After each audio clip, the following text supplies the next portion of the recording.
Andrés Manuel López Obrador sentenció el rumbo que tomará su gobierno a partir del primer día de diciembre en que comience su administración. El poder económico y el poder político estarán separados. Si el poder económico en México se traduce que hasta 2016, en la administración de Enrique Peña Nieto, las autoridades fiscales han perdonado 188,000 millones de pesos, 9,500 millones de dólares en impuestos a diversas empresas por cancelación y condonación de créditos fiscales, de los que tan solo 15 empresas han concentrado el 90% de los beneficios, de acuerdo con el informe del Centro de Análisis e Investigación Fundar. El mensaje del presidente electo a la clase empresarial de nuestro país va arropado por el apoyo de un pueblo que ha visto que un pequeño grupo de personas se han enriquecido enormemente con políticas pasadas. El empresario se ha acostumbrado a lucrar con las obras que en su mayoría los gobiernos otorgan de manera directa, discrecional y sin licitación a sus amigos y socios empresarios, muchos de estos convertidos en políticos. La corrupción epidémica que por décadas ha sufrido el Estado mexicano ha crecido en gran medida desde el órgano empresarial. Ahora parece que por fin ha llegado el momento de cerrar la bonanza, de regalar el patrimonio de todos los mexicanos. Gracias por acompañarnos a su canal por internet de Primera Visión. Soy Bernardino Chávez. Les damos la bienvenida desde Culiacán, Sinaloa, acá en el noroeste del país.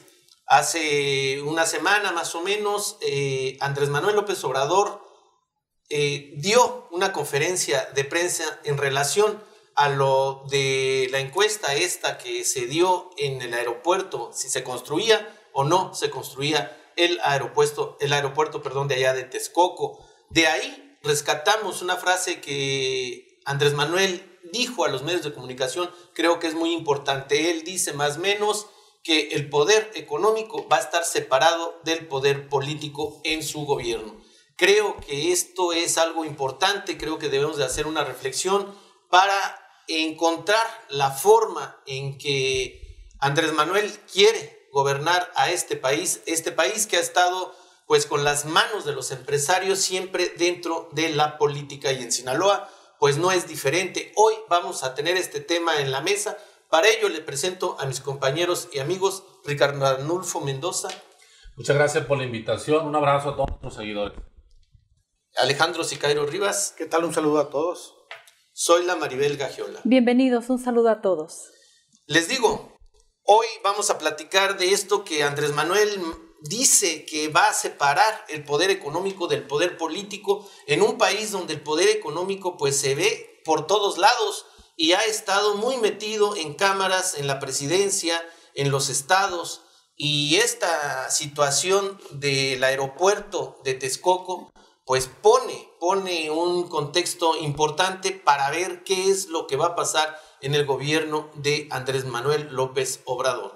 Creo que es sumamente interesante, no nada más lo que dijo, sino también el peso de lo que dijo en relación a los empresarios. Unos empresarios que deben miles de millones de pesos en impuestos, que no pagan impuestos en este país, que son siempre privilegiados en obras, que son siempre los que ganan unas cifras multimillonarias y siempre han estado de la mano de los políticos aquí en México.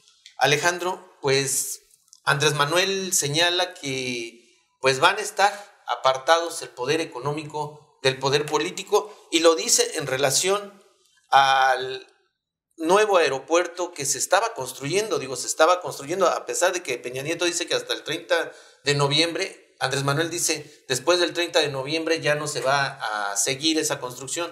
En relación a eso, a dejar de construir algo que para él se le hace que no beneficia al pueblo o a su gobierno. Y ahí es donde él lanza este señalamiento en donde unos por un lado y otros por otros, específicamente en lo que tiene que ver con este amaciato entre el gobierno federal y los empresarios, en este caso de la rama de la construcción.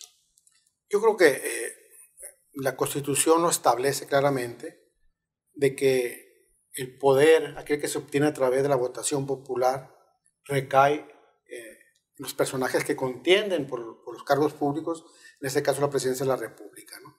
El presidente electo todavía de México es Andrés Manuel López Obrador, y no son los empresarios no tiene por qué separar una cosa de la otra, pero sí tiene que hacer un deslinde.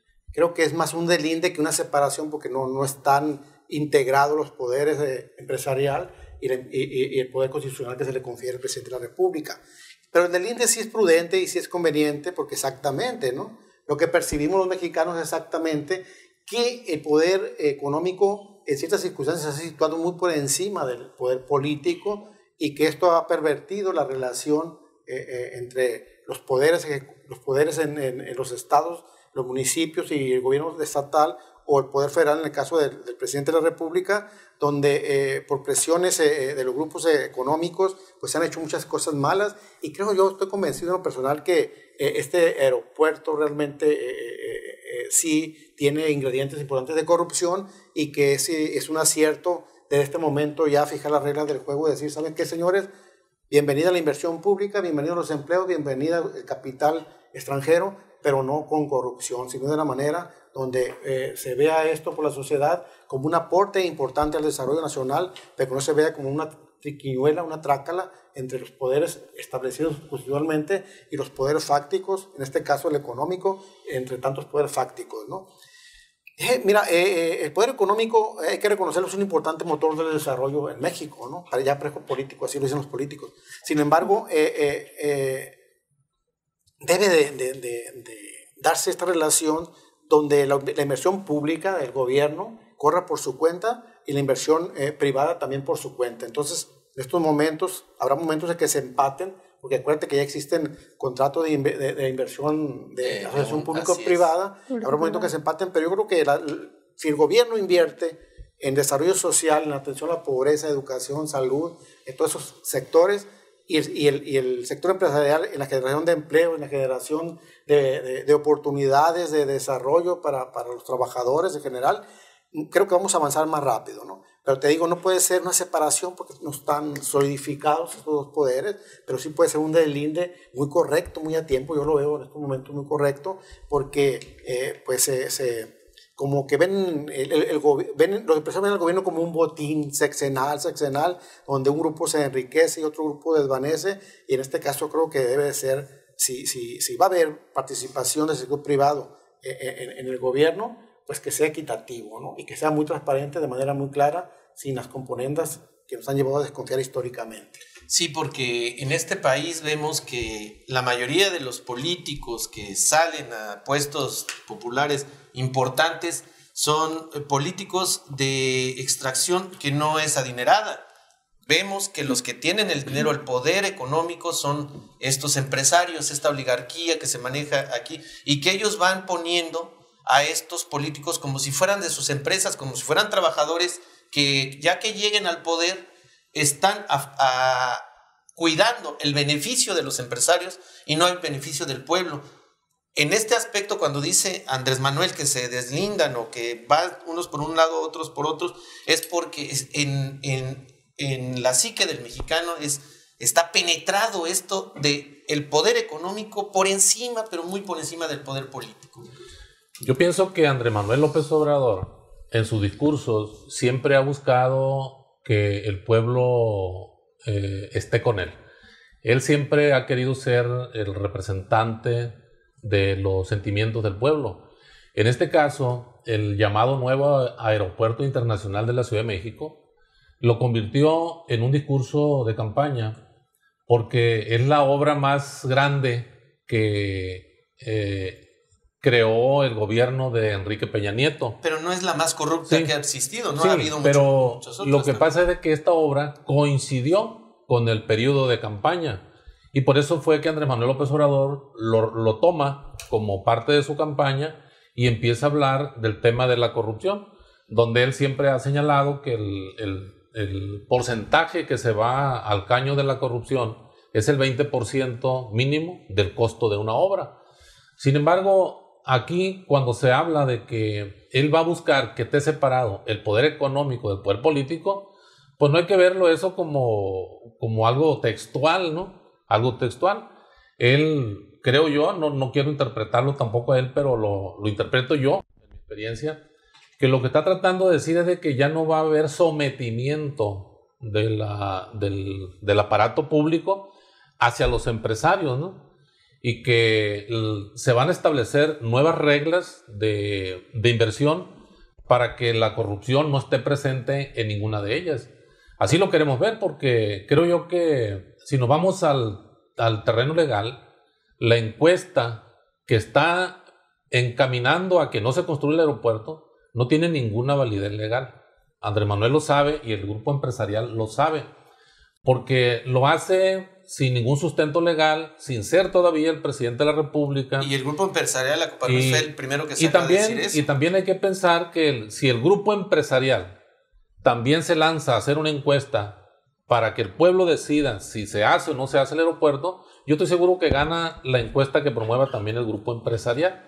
Yo pienso que esto los va a poner a platicar, se van a sentar en la mesa, van a platicar, y yo soy de los que digo que el aeropuerto va a seguir, ¿no? Porque no puede detenerse un proyecto tan importante nada más porque fue una promesa de campaña. El tema general era la corrupción, y creo que si la obra continúa sin esos malos ingredientes que serán señalados, pues la obra creo que tiene que seguir. Maestra, hay, por ejemplo, en lo que va de la administración de Enrique Peña Nieto, las autoridades fiscales han perdonado 188,000 millones de pesos, lo que serían 9,500 millones de dólares en impuestos a diversas empresas por cancelación o condonación de créditos fiscales. Estas son 15 empresas de todo esto, que significa por ahí del 90%. Es decir, en este sentido, pues las empresas con mayor capacidad económica, tanto nacionales como extranjeras, siempre se han visto beneficiadas con las políticas públicas, sobre todo la política de recaudación fiscal de los gobiernos. Así es, si nosotros conocemos nuestra historia, porque la conocemos, lo que es México y lo que son los estados de México, el poder empresarial que conocemos como el cuarto poder precisamente, es lo que ha sucedido en este quehacer. Efectivamente, el poder político ha estado supeditado al poder económico, al poder del empresario. Por eso es muy necesario, como menciona Bernardino, que precisamente la reforma a la ley orgánica de la administración pública, que es la que se encarga de que precisamente las políticas públicas se apliquen de manera correcta por los poderes que emite y que selecciona y que elige el pueblo, o sea, todas las personas, y que va a ser entonces el Poder Ejecutivo, los poderes legislativos y el propio Poder Judicial que llevan a cabo estos poderes. Entonces, es muy importante que esta parte se lleve.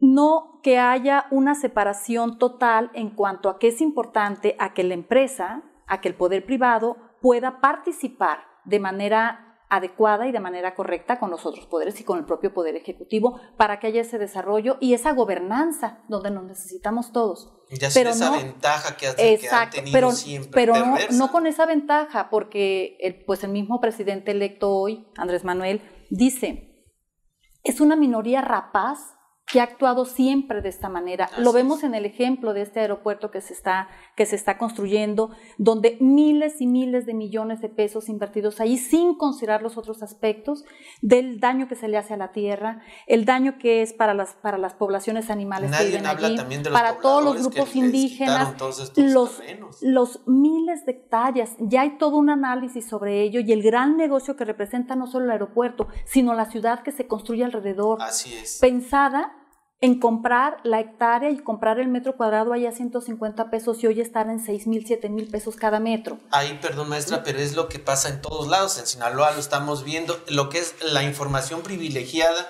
que el gobierno le da a los empresarios para el desarrollo, para dónde apunta y dónde comprar barato y vender caro. Y ellos han estado acostumbrados a eso, a que ellos ponen a quien va a gobernar y efectivamente no son ellos. Que ellos ahora vayan a la consulta de la gente y que por el voto lleguen allí a ejercer entonces el poder político, pero no de la forma como lo han estado haciendo, pero que sin embargo viene a constituir entonces ese poder económico, el cuarto poder en México. Entonces hoy se dice, no que, y fue donde él saca la frase esta, ¿no? me canso ganso que voy contra la corrupción, aún con estos, el propio, hoy nuestro presidente electo, aún con este grupo de gentes que hoy son los primeros que gritan el Consejo Mexicano de Negocios, que antes era el Consejo Mexicano de Hombres, pero como ya hay 4 o 5 mujeres que están también allí, entonces ahora le cambian y es de negocios. Pero son efectivamente una minoría que son los líderes de líderes empresariales, porque son 5, 6, 20 los que gobiernan todo México y que ponían allí el poder. Hoy, los 30 millones de mexicanos que se votó hoy en estas elecciones el 1 de julio, hay que seguir entendiendo que no es solo decidir con un voto, sino seguir participando en ese gobierno, y es muy importante para el propio Andrés Manuel. Lo dice Diego Valadez precisamente en su artículo que saca ayer. Es muy importante que el presidente no se sienta solo, ese poder ejecutivo. Tiene que gobernar con su gabinete, pero tiene que gobernar también con el poder legislativo y con el poder judicial en un quehacer de poderes, no de separación, sino de autonomía y de independencia de cada poder, pero en un trabajo conjunto. Entonces, sobre eso tenemos que ir. En este aspecto, yo nada más quiero comentarles que no sé si se acuerdan del desafuero. El desafuero que tuvo Andrés Manuel López Obrador fue cuando estaban todos estos empresarios construyendo Santa Fe, un lugar donde eran basureros allá en una parte de la Ciudad de México. Eran basureros, no había nada por ahí. Compraron los terrenos baratísimos e hicieron el complejo que ahorita vemos es la zona de plusvalía más cara que hay en la Ciudad de México. Eso es lo que estaban haciendo en el Naim. Habían comprado todos los terrenos, habían hecho eso. Lo que hicieron, y lo hicieron precisamente a través de Conagua. Así es. Una institución, que tenemos que fortalecer la institución precisamente. A través de ellos distribuyen, y tenemos claramente en la investigación que ya hay 5 personas, 5 grupos a los que esos miles de hectáreas se les vendieron en ese precio, a través de Conagua. Así es, y en este aspecto del desafuero, Andrés Manuel López Obrador pierde contra Calderón porque era con Fox, porque no hizo caso. La frase aquella de al diablo las instituciones, y es porque se había puesto a parar ese complejo que habían comprado todos estos, y no lo hicieron en la Ciudad de México. Fox dijo, es federal, vamos a tomarlo de manera federal. Ahorita Andrés Manuel está haciendo exactamente lo mismo que hizo en el desafuero, pero con las garantías de tener al pueblo a favor y diciéndole, bueno, tardamos, pero la venganza se sirve, como dicen, caliente o fría, y es muy sabrosa.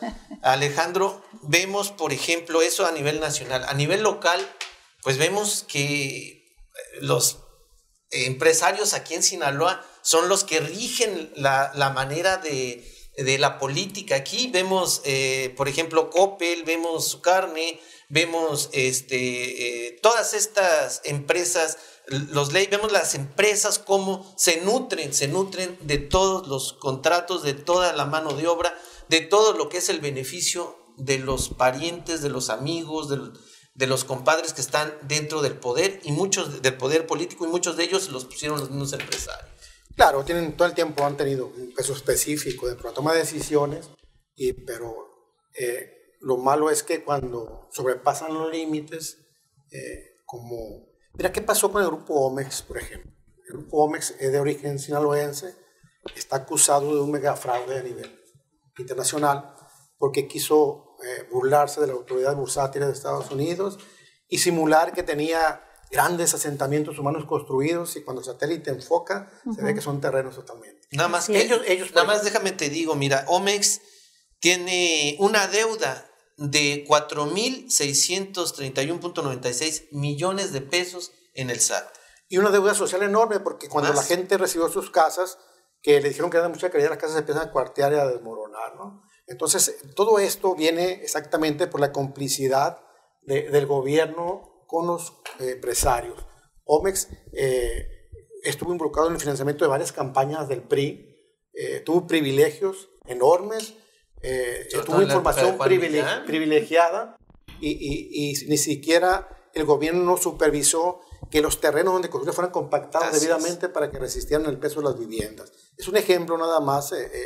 Acuérdense también que ahora en el gobierno de Maloba, cuando querían construir los hospitales generales de Mazatlán y Los Mochis, nos costaban 14,000 millones de pesos, algo así, y ahora están construyendo con 4,000 millones de pesos.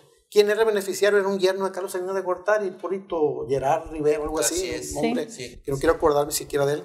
Pero ¿cómo se ha traficado con el gobierno? Esa es la verdadera, digamos, historia macabra de empresario político, ¿no? Eso que estás comentando, ¿no? Exactamente, ¿no? Entonces tenemos grandes fraudes empresariales con la complicidad del gobierno, porque el gobierno solapó, el gobierno fue una parte actora dentro de esta corrupción. Y cuando el gobierno también es parte de una empresa, por ejemplo, Quirino Ordaz, que es hotelero y que ahora también es el gobernador. O sea, ¿ahí qué podemos hacer? También existe un conflicto de interés, obviamente. Por favor, o sea.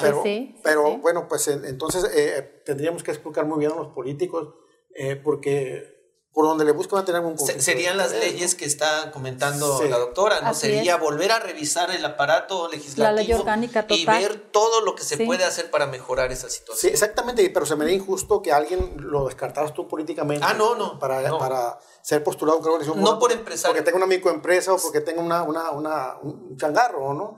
Bueno, pero te digo, mira, nosotros nos estamos asustando de lo que hoy dice López Obrador, de acabar con este México corrupto, pero acuérdate que hace 24 años, si no me equivoco, Colosio lo planteaba, acabar con el México de privilegios, México que denunciaba. ¿Y qué pasó? Mataron. ¿Qué pasó? Exactamente, estaba amenazando ese gran monstruo de corrupción que ahorita López Obrador quiere agarrar y lo quiere combatir, ¿no? Quién sabe hasta dónde vaya a llegar esa intención, porque finalmente, como dice acá el licenciado, llega el punto en que tiene que poner de acuerdo, tiene que sentar a la mediación, ¿no? Bueno, me quieres afectar, pero no me afectes tanto, por favor. Y sí te quiero afectar, pero tú también no te quiero como un actor de encono en mi gobierno. Entonces tienen que sentarse a negociar y ojalá que se pueda avanzar muchísimo en el combate a la corrupción, aún con los intereses que están de por medio. Vemos que, por ejemplo, el gobernador pues tiene sus hoteles, está dentro de un gremio de hoteleros. Estamos viendo que, por ejemplo, el malecón de Mazatlán, dicen que ya está, a los días lo vuelven a tumbar, le tumban lo que ya le pusieron, que según estaba nuevo, y le vuelven a meter más dinero, O sea, se está viendo que, por ejemplo, la situación económica, política, se va hacia donde están los gremios de estos empresarios. Precisamente se trata de esa relación que existe entre los empresarios con el gobierno. Creo yo que el haber decidido votar por Andrés Manuel López Obrador, al haber ofrecido que iba a haber un gobierno sin corrupción, fue precisamente porque los mexicanos queremos que termine esa relación perversa entre empresarios y gobierno. Queremos una relación sana que le sirva a todo el país. Cuando hablamos del tema del perdón, que promueve mucho Andrés Manuel López Obrador, pues ojalá no sea el perdón fiscal, ¿no? Porque hemos visto nosotros una impunidad enorme en materia de perdón de impuestos. A las empresas más ricas de este país les han perdonado muchos millones de pesos. Sin embargo, a un trabajador asalariado no le permite ni siquiera tocar parte íntegra de su pago para que él voluntariamente pague sus impuestos. Ferreiro, ¿sí?, no le perdona ni que se atrase con el agua, porque es que lo va a meter ahí en el buró de crédito. A eso voy, a que yo quisiera que fueran parejos, porque así como un trabajador, desde que se le paga su salario a la semana o a la quincena, se le descuenta el impuesto sobre el producto del trabajo, el impuesto sobre la renta, a los empresarios también se les obligue a que paguen, porque incluso muchos de esos impuestos son retenidos a los trabajadores y nada más lo que hacen es no lo entregan a la autoridad hacendaria. Aquí en Sinaloa lo vemos, tenemos el caso ahorita delicado del tema de los policías, que ellos en su talón de pago de su salario, ahí viene, cuota ISSSTE, una cantidad. Y van y preguntan al ISSSTE cuántas cotizaciones tienen y les dicen que ninguna. Eso quiere decir que el gobierno del estado de Sinaloa se ha estado quedando con las cuotas que les descuentan a los policías y no los entrega al ISSSTE, pues. Entonces, tiene que haber una revisión. Yo recuerdo que aquí en la Universidad de Occidente hay un doctorante en Derecho que empezó a hablar mucho hace unos meses acerca de que este país requiere un rediseño institucional. Es algo de lo que mencionaba la compañera Zoila, lo que ha mencionado Alejandro, y yo creo que ahí le podemos ampliar el tema del legislativo. Sí. México requiere un rediseño institucional legislativo y que haya una autoridad con calidad moral y con todo el respaldo de la sociedad para que se aplique, ¿no? Pero parejo, porque... y a nivel nacional. Sí, no tiene por que ser a sectores. nivel nacional. Es todo. ¿Por qué? Porque sabemos nosotros pues, que parte de los negocios que se han hecho en este país es con la obra pública. Empresarios que se dedican a estar lucrando con la obra pública, que ni siquiera en ocasiones la hacen con la calidad que se requiere. La mayoría de las veces. Y siempre va el tema de la corrupción. Así es. Aquí, en gobierno del Estado, yo pienso que de los que conocen cómo funciona el gobierno del Estado, no me pueden desmentir que ese dinero que debe de llegar a los sectores, a todos los sectores, hablando de la Secretaría de Desarrollo Económico, la Zagarpa, que esos dineros regularmente son entregados a través de proyectos a las personas con las que tienen ellos afinidad. Son actos de corrupción. Sí, les entregan los proyectos y a cambio de entregar por lo menos un 20% del proyecto que se le está dando. Entonces, desde ahí ya estamos hablando de corrupción. Y todo el mundo lo sabemos y nadie hace nada. Ahorita estamos, se está moviendo en el Congreso que se regrese esto de la obra pública que tenían los municipios en, por ejemplo, la JAPAC y todo eso. Las juntas de agua potable. Las juntas de agua potable que se regresen, porque ya que no se las quede el Estado para que se regresen a los municipios. Y vemos que en el municipio, en el caso de Culiacán, quien dirige la mesa directiva o la parte, quien da permiso para que esto se construya, esto no se construya, son empresarios. Son ellos mismos. Es el hijo de Juan Fernando Patiño, es el que dice, ¿saben qué? Esto se va a construir, esto no se va a construir. Y dice, no, que no se quede en las chapas porque hay un manejo ahí con el hijo de Juan Millán, mejor que se venga para acá, para que lo dirija entonces el hijo de Fernando Patiño. O sea, hacia donde te mueves, estás viendo la corrupción y la mano de los empresarios. Es cierto. Totalmente. Sí, yo creo que es muy importante que señalaba yo ahorita lo de la ley orgánica, las modificaciones de administración pública. Es también sabido por todos nosotros que históricamente las leyes de disciplina financiera y las leyes de fiscalización que hay son determinadas precisamente por esa pequeña minoría de empresarios. Así es. Que, pues, repito, constituyen efectivamente, de hecho, de facto, el cuarto poder. ¿Por qué no hacer que realmente se aplique la ley? Se aplique, y si vamos a ir a ese proceso de luchar contra la corrupción, tiene que ser aplicada para todos y que ellos dejen de determinar, esas empresas no solo mexicanas sino transnacionales que están en México. Maestra, perdón que le interrumpa, pero lo que es la empresa en México es dedicarse al lucro y al beneficio de los compadres, amigos que están en el poder, por eso se les que dice hacer una obra como debe de ser. O sea, no estás en contra de la empresa, estás en contra de cómo se maneja el empresario aquí en este país. Así es lo que se le dice hoy al Consejo Mexicano de Negocios. No es que estemos en contra de que se invierta y de que se trabaje de manera conjunta y equilibrada, no. Que se trabaje de manera ilícita y quedándote con todos los recursos de toda la gente, de lo que estamos en contra. En México y en Sinaloa y en todo nuestro país ya debemos de tener capacidades como, por ejemplo, ¿por qué Alemania le dice a Walmart, no, tú no te vas a venir a implantar aquí, Alemania? Uno de los grandes beneficiarios. Porque ellos luchan por la identidad de ellos como país para su producción.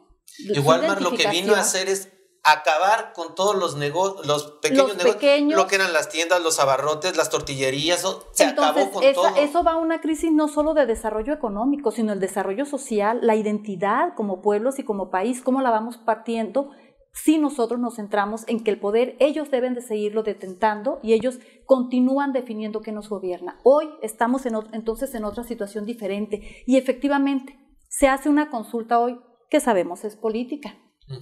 Para que tal o cual obra no se continúe, entonces lo que el candidato electo, hoy presidente electo le está diciendo al pueblo, mira, podemos seguir haciendo lo que como grupo podemos determinar, siempre y cuando el trabajo que haya de manera conjunta, de manera equilibrada entre todos estos poderes, no sea para el bien común, que es lo que requerimos. Entonces, apoyamos esa parte totalmente. Y ojalá y siga y debemos decirle al presidente esa filosofía que se cumpla. Todo poder legislativo, todo poder ejecutivo, todo poder judicial, presidente, fortaleciendo la institucionalidad, la institución, fortaleciendo la Constitución de México, no está solo. Tenemos que ir juntos en esa gobernanza. Así es, y en lo de Walmart, nada más decirle, en Walmart no le da trabajo a los mexicanos de la tercera edad. Los que le damos trabajo, los que los alimentamos, los que les damos, somos nosotros. Walmart nada más tiene estos señores para que le cuiden el changarro y que nosotros seamos los que mantengamos. Y eso es un ejemplo Walmart. Es un ejemplo, sí, es un ejemplo de todos los que hay, Coca-Cola y todas esas más. ¿Cuál sería tu comentario final, Alejandro?